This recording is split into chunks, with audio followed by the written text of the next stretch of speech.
Warning, censorship. Warning, censorship. Warning, censorship. You mentioned the Bank of Canada's mandate. That mandate is actually expiring at the end of this year.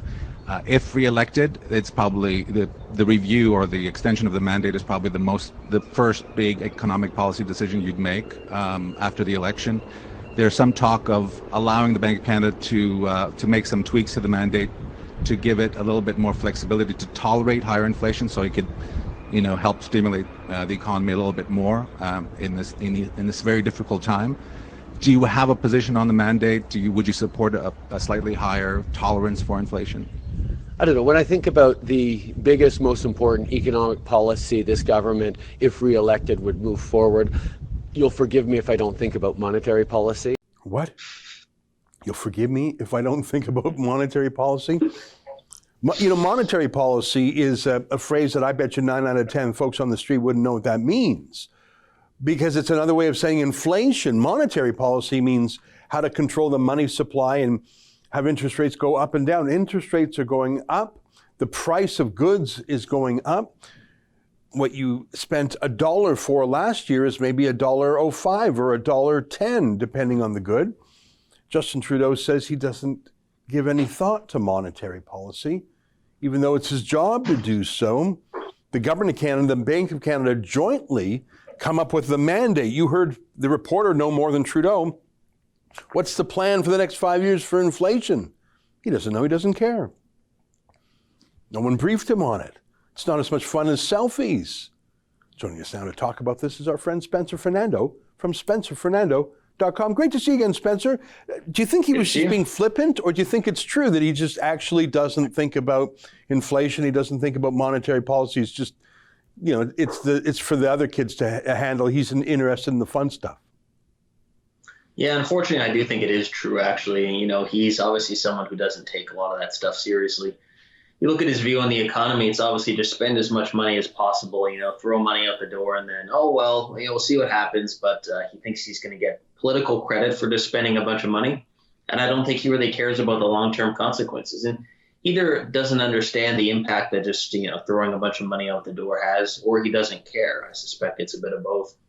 But it's monetary policy must be a little too boring for him. So yeah. He probably doesn't even know that his government actually has to sign off on that. I mean, I'm seeing people on Twitter saying, Trudeau has no control over this. It's all the Bank of Canada. He has nothing to do with it. Well, the government of Canada has to jointly sign on to the inflation target, right? So the idea that this has nothing to do with Trudeau or the federal government is just absurd. Yeah.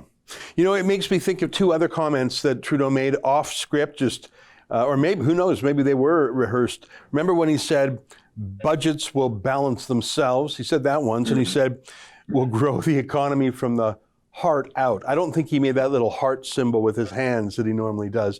But, you say something like that once, maybe it's a little bit of a misspeak. Maybe you were tired or stressed or the words didn't come. You say it twice, that's carelessness. But I'm starting to believe this guy when he says, look, I don't know what's going on. Grow it from the heart out. It'll balance itself. And I think it's partly from his own life. The very first time I met Justin Trudeau, this was years before he entered politics, he was just sitting in some fancy bar in Toronto, ordering drinks, and he wasn't paying for anything himself. He was living off the trust fund that his dad set up for him. If he ever got into a problem, his dad's lawyers or accountants would fix it for him. So it was true. Budgets did balance themselves. He didn't have to think about money. There was always daddy's lawyers and accountants there to fix it. I actually think he's telling the truth. He doesn't even know that hard stuff. There's always a smarter person around to take care of it for him. Yeah, for his life experience, when he's had a problem, it's been taken care of. When he's wanted something, he's been able to afford it, right? So he's never had to worry. He's never had to sit around the table and think, okay, which bill do I pay now? Which one do I have to put off? I need to get something, for a member of the family, but I can't get something expensive. So how do I find something cheaper? Just never that kind of worry and concern and, that kind of budgeting, right? The budgeting every person, every family has to do. So I think, he's in government now and he's all of a sudden, he's like, the Bank of Canada just creates money for me and then I get to spend it, right? So it's just the same as the rest of my life. There's no consequences. Of Yeah. course, it's different for an entire country, right? I mean, there are obviously consequences for Canada, but I think he just assumes he's going to be, he'll be doing something else. Maybe he'll be working for the UN by the time we all pay those consequences. So he doesn't really care. Yeah. One of the measures for how the Liberal campaign is going is when they play the, oh my God, they're going to ban abortions card. And I see that yesterday they rolled out a Liberal cabinet minister to play that card, obviously timed strategically. That tells me that maybe the Liberal campaign is having a few bumps in the road. If they're playing the abortion card so early, maybe they're getting a little panicky, and maybe they should be.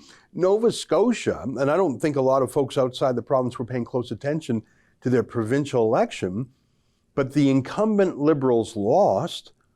And to me, the most interesting detail of the night was an independent candidate won, and her claim to fame was sort of opposing the lockdown, opposing the quarantine. She was a bit of a dissident on that, and she actually won as an independent. Very hard to do. So you had a Conservative win and that independent anti-lockdownist win. Maybe things aren't quite as made in the shade for Trudeau as he might like. Yeah, I think one interesting thing about the independent winning there is that it may tell us that people are answering polls one way and actually feeling a different way, right? So I think there's a lot of societal pressure to go along with lockdowns, to go along with the idea of mandates, to go along with the idea of punishing people who choose not to be vaccinated. But I think maybe on a more individual, personal level, when people actually get to vote, and maybe when they're talking amongst themselves as opposed to answering a poll where they want to be, I guess, politically correct or socially desirable, I think there may be a little more nuance in how people are feeling. So it is very interesting to see that. And, a lot of the polls in Nova Scotia did show the Liberals really started to run into trouble when they started to push for, vaccine passports, within the province to go to gyms and restaurants and things like that. The polls showed that people liked the idea, but it's interesting how they dropped in the polls when they introduced it. And part of it might be that people may support certain ideas, but also feel a little bit disturbed when they see politicians exploiting a crisis for their own benefit. And I think that's kind of a danger for Justin Trudeau as well. People are going to say, well, it's interesting. I guess, does this guy just think he's going to try to divide people on vaccines and divide people on mandates for his own political benefit? And I think a lot of people, that doesn't sit too well with them. We're in a very important Canadian election, and I want everyone to see our premium shows that are normally behind a paywall.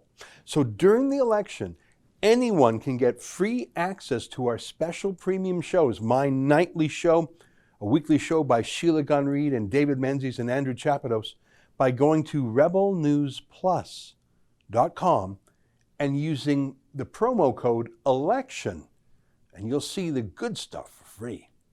Go to rebelnewsplus.com and use promo code ELECTION.